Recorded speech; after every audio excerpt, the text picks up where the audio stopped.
DN Haskar ഇപ്പോൾ തന്നെ verify your summons എന്ന് പറയപ്പെടുന്ന ഈ വെബ്സൈറ്റിൽ കയറി നിങ്ങൾ ഇഡിയുടെ വെബ്സൈറ്റിൽ കയറിയിട്ട് വിവേക് കിരൺ അടിച്ചു കൊടുക്കണം കേട്ടോ. അപ്പൊ കൃത്യമായിട്ട് തന്നെ സമൻസ് വരും. സമൻസിന്റെ ഡേറ്റ് എത്രയാ? 2023 ഫെബ്രുവരി മാസം 14-ാം തീയതിയാണ് സമൻസ് കൊടുത്തിരിക്കുന്നത്. ഒന്നുകൂടെ ശ്രദ്ധിച്ചു കേട്ടോ ഹസ്കറെ. സമൻസേ ഇല്ല എന്ന് വേണമെങ്കിൽ നിങ്ങളുടെ മുഖ്യമന്ത്രി കണ്ടിട്ടുമ്പോൾ മുഖ്യമന്ത്രിയേക്കാൾ ഉയർന്ന പോസ്റ്റ് ഇരിക്കുന്നു എന്ന് നിങ്ങൾ വിവക്ഷിക്കുന്ന ശ്രീ MA ബേബി എന്ന നിങ്ങളുടെ പാർട്ടി സെക്രട്ടറിക്ക് ചിലപ്പോൾ വിരണ്ടു പോയിട്ട് അദ്ദേഹം ചിലപ്പോൾ പിൻവലിച്ചേക്കും. ഇങ്ങനെ ഒരു സമൻസേ ഇല്ല, അത് ഞാൻ വെറുതെ പറഞ്ഞതാണെന്നൊക്കെ പറഞ്ഞു തന്നിരിക്കും. പക്ഷേ യാഥാർത്ഥ്യം ആ വെബ്സൈറ്റിലുണ്ട്. 2023 ഫെബ്രുവരി മാസം 14-ാം തീയതി ആ summons issue to the son of Pinarayi Vijayan named Vivek Kiran. ആ സമൻസിന്റെ അവസാനത്തെ വാചകം, അവിടെയാണ് ഈ ചർച്ച തുടങ്ങേണ്ടത്.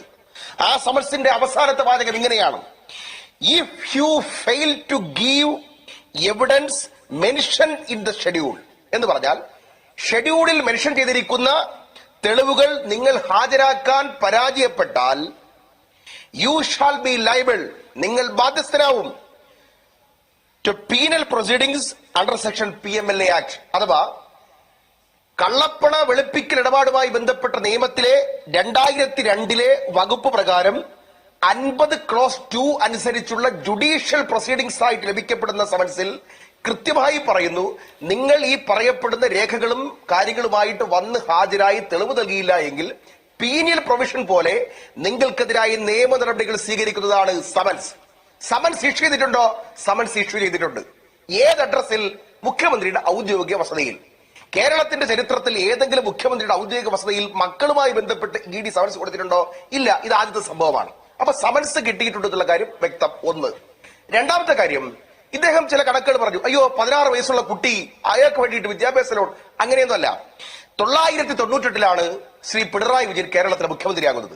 998 വരെ അദ്ദേഹം ചടയൻ ഗോവിന്ദന് ശേഷം അദ്ദേഹം CPM സംസ്ഥാന സെക്രട്ടറി ആയിരുന്നു. 998 അദ്ദേഹം 98 അദ്ദേഹം ചടയൻ ഗോവിന്ദന് ശേഷം പിന്നെ 98 അദ്ദേഹം എന്ത് ചെയ്യുന്നത്? മന്ത്രിസ്ഥാനം രാജിവെച്ചിട്ട് വന്ന് CPM സംസ്ഥാന സെക്രട്ടറി ആകുന്നത്.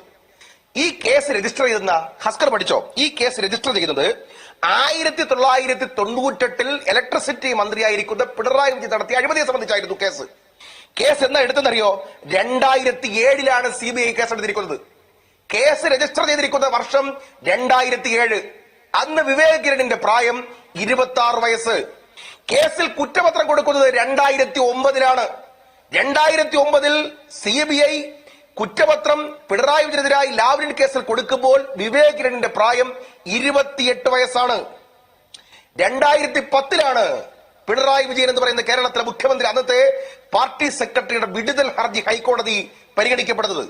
പറഞ്ഞു വന്നത്, 20 വയസ്സിന് മുകളിൽ പ്രായമുണ്ടായിരുന്ന വിവേക് കിരൺ എന്ന് പറയുന്ന മകൻ ലണ്ടനിലെ ബർമിംഹാം യൂണിവേഴ്സിറ്റിയിൽ പഠിക്കാൻ പോകുന്നു. ഇവിടെ കേരളത്തിൽ സ്വാശ്രയ മേഖലയിലെ സാധാരണക്കാരുടെ മക്കൾ പോകുന്നതിനെതിരായി വലിയ വിപ്ലവവും സമരം നടത്തിയ SFI സഖാക്കന്മാർ അടികൊണ്ട് ചാകുമ്പോഴാണ്, വെടികൊണ്ട് ചാകുമ്പോഴാണ് സമരസഖാവിന്റെ ഒരേ ഒരു മകൻ ലണ്ടനിൽ പോയി പഠിക്കുന്നത്. എങ്ങനെ പഠിച്ചു എന്നുള്ളതാണ് തർക്കം. പഠിച്ചത് ചിലപ്പോൾ നിങ്ങൾ പറഞ്ഞതുപോലെ ലോൺ എടുത്തിട്ടായിരിക്കാം. പക്ഷെ ഒരു മൊഴിയുണ്ട്. എന്താണ് ആ മൊഴി? പിന്നെ ഇന്നിപ്പോ എല്ലാ ചാനലുകളിലും, പ്രത്യേകിച്ച് മാതൃഭൂമി ചാനലിലെ 1 മണിക്കുള്ള അത് ഓൺലൈൻ റിപ്പോർട്ടിങ്ങിൽ ഇങ്ങനെ കാണുന്നു. ദിലീപ് രാഹുൽ അദ്ദേഹം കൊടുത്തൊരു മൊഴി ESIR വ്യക്തമായി രേഖപ്പെടുത്തിയിട്ടുണ്ട്. ESIR എന്താണെന്ന് കൃത്യമായിട്ട് അറിയാമല്ലോ നിങ്ങൾക്ക്. ESIR ആ മൊഴി കിടപ്പുണ്ട്. ആരുടെ മൊഴി?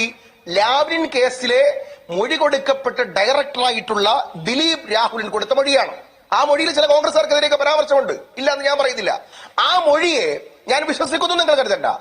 ആ മൊഴിയിൽ ഇങ്ങനെയാണ് കാണുന്നത്: വിവേക് കിരണിന്റെ ലണ്ടനിലെ ബർമിംഹാം യൂണിവേഴ്സിറ്റിയിലെ പഠനത്തിന്റെ ചെലവിലുള്ള പണം ലാവ്ലിൻ കമ്പനിയിൽ നിന്നും കമ്മീഷൻ അടിസ്ഥാനത്തിൽ ഞങ്ങളാണ് കൊടുത്തത്. അഥവാ വിദ്യാഭ്യാസ ചെലവ് CPM സംസ്ഥാന സെക്രട്ടറി പിണറായി വിജയന്റെ മകന്റെ വിദ്യാഭ്യാസ ചെലവ് 998 ശേഷം പഠിച്ച മകൻ ലണ്ടനിൽ പഠിച്ചപ്പോൾ അതിന്റെ പണം മുടക്കിയത് ലാവ്ലിൻ കമ്പനി. ഇതാണ് ആ മൊഴിയിൽ കിടക്കുന്നത്. അപ്പൊ വളരെ വ്യക്തമാണ്. പ്രായം കണക്കാണ്. അദ്ദേഹം അന്ന് മന്ത്രിയായിരുന്നു. അതിനുശേഷമാണ് CPM സംസ്ഥാന സെക്രട്ടറി ആയത്.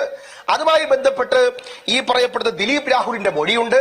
മൊഴി ഇപ്പോഴും കൃത്യമായിട്ട് തന്നെ ഉണ്ട്. ആ മൊഴിയുടെ അടിസ്ഥാനത്തിൽ ഈ പറയപ്പെടുന്ന വെച്ച് താമസിപ്പിച്ചതിന് ശേഷം 2023 അദ്ദേഹത്തിന് സമൻസ് അയക്കുന്നു. സമൻസിന്റെ പ്രൊവിഷൻ ഞാൻ പറഞ്ഞു. അപ്പൊ സമൻസ് കിട്ടി.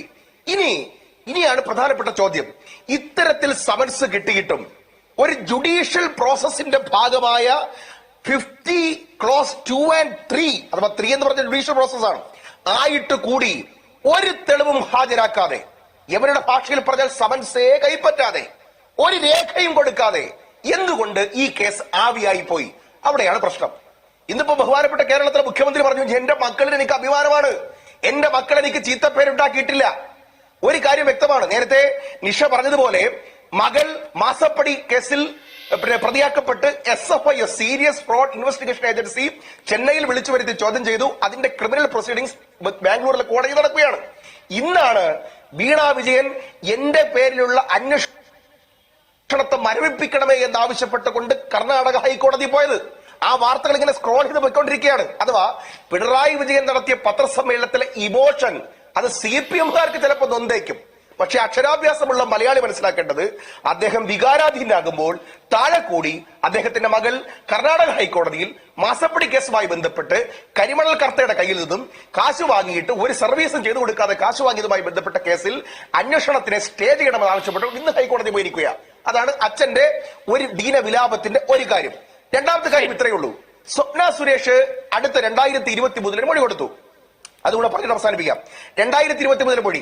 സ്വപ്ന സുരേഷിന്റെ മൊഴിയുടെ ക്രെഡിബിലിറ്റിയെ സംബന്ധിച്ചത് ഞാൻ ആഴത്തിൽ പോകുന്നില്ല. പക്ഷെ മൊഴി ഇങ്ങനെയാണ്. അവർ പരസ്യമായി പത്രസമ്മേളനത്തിൽ പറഞ്ഞു, എന്റെ ബോസായ UAE കോൺസുൽ ജനറൽ അദ്ദേഹം എല്ലാ പ്രോട്ടോകോളുകളും വിട്ടുകൊണ്ട് കേരളത്തിലെ മുഖ്യമന്ത്രിയെ കണ്ടപ്പോൾ കേരളത്തിലെ മുഖ്യമന്ത്രി പറഞ്ഞത്രേ, എന്റെ മകൻ റാക്ക് ബാങ്കിൽ അബുദാബിയിൽ വർക്ക് ചെയ്യുകയാണ്, അവനെ ഒരു സ്റ്റാർ ഹോട്ടൽ വാങ്ങണം അബുദാബിയിൽ. അബുദാബിയിൽ സാധാരണഗതിയിൽ നമ്മൾ വാങ്ങുന്ന പോലെ വാങ്ങാനൊന്നും പറ്റത്തില്ല, സ്വന്തം നിലയിൽ ഒട്ടും വാങ്ങാൻ പറ്റത്തില്ല. അതിന് വേറെ ചില പ്രൊസീഡിങ്സ് ഉണ്ട്, അതിനൊന്ന് സഹായിക്കണം എന്ന് പറഞ്ഞത്രേ. ഇവിടുത്തെ പ്രശ്നം ഇത്രയേ ഉള്ളൂ. വിവേക് കിരൺ നേരത്തെ സമൻസിൽ പറയപ്പെടുന്നതുപോലെ അതിനുശേഷമുള്ള സ്വത്ത് വിവരങ്ങൾ വെളിപ്പെടുത്തിയാൽ മതി. അദ്ദേഹത്തിന്റെ ബാങ്ക് സ്റ്റേറ്റ്മെന്റുകളിൽ പണം വന്നോ വന്നില്ലയോ, ഇതുപോലെ ബന്ധപ്പെട്ട ആരോപണങ്ങൾക്ക് വിധേയമാകുന്ന തരത്തിലുള്ള സാമ്പത്തിക സ്രോതസ് എന്താണ് എന്ന് വെളിപ്പെടുത്തിയാൽ മതി. ഞാൻ പറഞ്ഞ് അവസാനിപ്പിക്കുകയാണ്. എങ്ങനെയാണ് കേരളത്തിലെ മുഖ്യമന്ത്രിയുടെ പല വിദേശയാത്രകളും ചെന്നെത്തി അവസാനിക്കുന്നത് അബുദാബിയിലാകുന്നത് എന്ത് എന്നുള്ള ചോദ്യത്തിന് ഉത്തരം ഞാനാണോ? അതെ, ഇപ്പൊ ശ്രീ BRM ഷഫീറിന് ഇങ്ങനെ ഒരു സമൻസ് ഉണ്ടായെന്ന വാർത്ത വരുന്നു. പക്ഷെ താങ്കൾ അത് കാണുകയോ അറിയുകയോ ചെയ്തിട്ടില്ലെങ്കിൽ എങ്ങനെ മറുപടി കൊടുക്കും?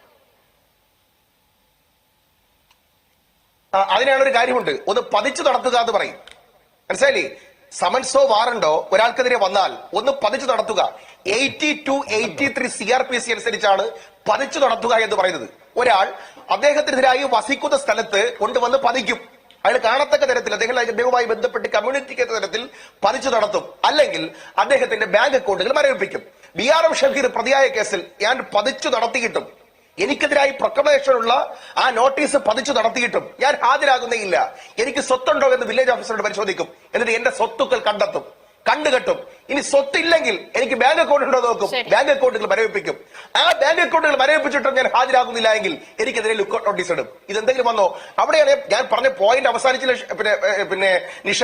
അപ്പൊ ഇത്രയൊക്കെ ആയിട്ടും എന്തുകൊണ്ടാണ് ഈ ED നേരിട്ട്, അല്ലെങ്കിൽ EDയും കേന്ദ്ര ഏജൻസികളും എന്തുകൊണ്ടാണ് ഇന്ത്യയിൽ ഒരിടത്തും കാണിക്കാത്ത ഔദാര്യം? CPM ആയിട്ടല്ല കേട്ടോ ഡീല്, മുഖ്യമന്ത്രിയുമായിട്ട് മാത്രം എന്താണ് പിണറായി വിജയനും തമ്മിലുള്ള പിന്നെ നേരത്തെ ഹസ്കർ പറഞ്ഞു സമൻസ് ഇല്ല, അല്ലെങ്കിൽ സമൻസ് പിന്നെ സെർവ് ചെയ്തിട്ടില്ല എന്നൊക്കെ പറയുന്നുണ്ട്. സമൻസ് ഇപ്പോൾ ഇതൊരു പബ്ലിക് ഡോക്യുമെന്റ് ആണ്.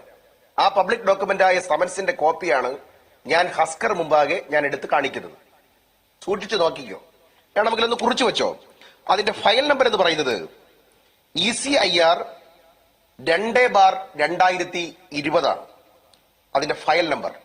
ഇനി സമൻസിന്റെ നമ്പരോ KCZ 0-2023/769 നമ്പർ സമൻസ് നമ്പരാണ്. എന്നാണ് ഇഷ്യൂ ചെയ്തിരിക്കുന്നുള്ള കാര്യം 14/2/2023 14/2/2023 രാവിലെ 10 മണിക്ക് ഡോക്യുമെന്റുകളുമായി എന്റെ കൊച്ചിയിലെ ഓഫീസിൽ ഹാജരാകണം. ഇതാണ് സമൻസ്. സമൻസ് കണ്ടില്ലെങ്കിൽ കണ്ടോ, മനസ്സിലാവുന്നില്ലേ? ഇനി മകൾക്ക് പിന്നെ SFIO സമൻസ് അയച്ചത് നിങ്ങളുടെ പാർട്ടി ഓഫീസായി AKG സെന്ററിന്റെ അഡ്രസ്സിലാണ്. മകന് ED നോട്ടീസ് അല്ല സമൻസ് അയച്ചത് ക്ലിഫ് ഹൗസിലെ മുഖ്യമന്ത്രിയുടെ ഔദ്യോഗിക വസതിയുടെ അഡ്രസ്സിലാണ്. രണ്ടും മാറിപ്പോണ്ട. ഇനിയാണ് പ്രശ്നം. എന്താണ് പ്രശ്നം? ഇതെല്ലാം ഒതുക്കി കൊടുത്തത് RSSുമായി ബന്ധമുള്ള BJPയുടെ ഒരു അഖിലേന്ത്യാ ഭാരവാഹി ഇടനിലക്കാരനായിരുന്നതുകൊണ്ടാണ്. ആ ഭാരവാഹിയുടെ പേരൊക്കെ എന്റെ നാവിന് മുമ്പിലുണ്ട്. ഞാനായിട്ടത് പറയുന്നില്ലതേ ഉള്ളൂ. BJPയിൽ നിന്നും പാലക്കാട് നിന്നും ദേശീയ തലത്തിൽ ഭാരവാഹിയായി പ്രവർത്തിക്കുന്ന RSS പശ്ചാത്തലമുള്ള BJP നേതാവാണ് കരുവന്നൂരിലെ ബാങ്ക് കോഴക്കേസ് ഒതുക്കിക്കൊടുത്തത്. മകളുടെ മാസപ്പടി കേസിൽ കേരളത്തിലെ മുഖ്യമന്ത്രിക്ക് പ്രാതൽ കഴിക്കാൻ ക്ലിഫ് ഹൗസിൽ നിർമ്മലാ സീതാരാമനുമായി പ്രാതൽ കഴിച്ച് കോർപ്പറേറ്റ് അഫയേഴ്സ് മന്ത്രാലയത്തിന്റെ കീഴിലുള്ള SFIയെ ഒതുക്കാൻ ശ്രമം നടത്തിയതിന്റെ പുറകിൽ പാലക്കാടത്തെ നേതാവാണ് കേരള ഹൗസ്. ക്ലിഫ് ഹൗസ് അല്ല, ഡൽഹിയിലെ കേരള ഹൗസിൽ. എനിക്ക് തെറ്റിപ്പോയതാ. മൂന്നാമത്തെ കാര്യം, ഈ പറയപ്പെടുന്ന മകനുമായി ബന്ധപ്പെട്ട കേസ് ഉൾപ്പെടെ എല്ലാ കേസുകളും ഒതുക്കിയതുമായി ബന്ധപ്പെട്ട് പാലക്കാട് നിന്നുള്ള ദേശീയ ഭാരവാഹിയാണ്. ഇനി എന്തിനാണ് ഒതുക്കിയെന്ന് ചോദിച്ചാൽ നിങ്ങൾ കൂട്ടി വായിക്കേണ്ട ചില കാര്യങ്ങളുണ്ട്. എങ്ങനെയാണ് ഒതുക്കിയത്? അത് നിങ്ങൾ നേരത്തെ നിഷ പറഞ്ഞതുപോലെ ഡൽഹി കേരള ഹൗസിലെ പ്രാതൽ ചർച്ച, ഗവർണറുടെ ചില ഇടപെടലുകൾ, തൃശൂരിലെ പൂരങ്കലക്കൽ, തൃശൂരിലെ മേയർ വർഗീസിനെ വെച്ചുകൊണ്ടുള്ള 50,000-ഓളം മറ്റു വോട്ടുകൾ അവിടെ വെട്ടിക്കേറ്റൽ, രാമാധവനെ കാണാൻ ADGP അജിത് കുമാർ കോവളത്ത് പോയി കണ്ടത്, പാലക്കാട് പോയി രണ്ടാമത് വീണ്ടും രാമാധവനെ കണ്ടത്, RSSന്റെ രണ്ടാമൻ ഹൊസബലയെ കാണാൻ ഔദ്യോഗിക പരിവേഷങ്ങൾ ഒഴിച്ച് RSS നേതാവിന്റെ കാറിൽ ADGP പോയി കണ്ടതെല്ലാം കൂട്ടി വായിക്കുമ്പോഴാണ് BJPയുടെ പാലക്കാട് നിന്നുള്ള ദേശീയ ഭാരവാഹിയും ഇതെല്ലാം കൂടി കണക്ട് ചെയ്തുകൊണ്ടുള്ള ഒരു നെക്സസ് ആണെന്ന് മനസ്സിലാക്കുക. ഞാൻ ഒരു കാര്യം ഉറപ്പിച്ച് പറയാൻ കേട്ടോ നിഷ, ഇത് CPM-ഉം BJPയും തമ്മിലുള്ള ഡീലല്ല. ഇത് കേരളത്തിലെ മുഖ്യമന്ത്രി പിണറായി വിജയനും RSSും തമ്മിലുള്ള ഡീലാണ്. ഞാൻ ആവർത്തിക്കുന്നു, പാർട്ടിയും തമ്മിലുള്ള ഡീലല്ല. ഇത് വ്യക്തിയും RSSും തമ്മിലുള്ള ഡീലാണ്. ആ ഡീലിന്റെ ബാക്കി പത്രമാണ്. നിങ്ങൾ ഒരു കാര്യം ആലോചിച്ചോക്ക്, ഞങ്ങളുടെ കർണാടകയുടെ ഉപമുഖ്യമന്ത്രി ശ്രീ ശിവകുമാറിന്, DK ശിവകുമാറിന് 100 ദിവസം ജയിലിൽ കിടന്നു. അയാൾ സന്ധി ചെയ്തില്ല RSSുമായി, അയാൾ ജയിലിൽ കിടന്നു. P ചിദംബരം ആഭ്യന്തര ധനകാര്യ കേന്ദ്രമന്ത്രി RSSുമായി സന്ധി ചെയ്തില്ല, ജയിലിൽ കിടന്നു. കനിമൊഴി സന്ധി ചെയ്തില്ല, ജയിലിൽ കിടന്നു. ഈ പറയുന്ന പോലെ ഹേമന്ത് സോറൻ ജാർഖണ്ഡിലെ മുഖ്യമന്ത്രി സന്ധി ചെയ്തില്ല, ജയിലിൽ കിടന്നു. കവിത റാവുവിന്റെ മകൾ സന്ധി ചെയ്തില്ല, ജയിലിൽ കിടന്നു. എന്തുകൊണ്ടാണ്? സ്വർണ്ണക്കോഴ കേസ്, ഈ കേസ്, ഇഡിയുടെ കേസ്, മാസപ്പടി കേസ് എല്ലാം വരും. വന്നൊരു വരട്ടും വലിയ ചർച്ച സംഘടിപ്പിക്കും. എന്നിട്ടും എന്തുകൊണ്ടാണ് സമൻസ് നിഷേധിക്കപ്പെട്ടാൽ പോലും അറസ്റ്റിലേക്ക് പോകാത്തത്? എന്തുകൊണ്ടാണ് ആ കാര്യത്തിൽ ആഴത്തിൽ അറസ്റ്റ് ചെയ്ത് ജയിലിലേക്ക് പോകാത്തത്? അവിടെയാണ് ഒത്തുതീർപ്പ്,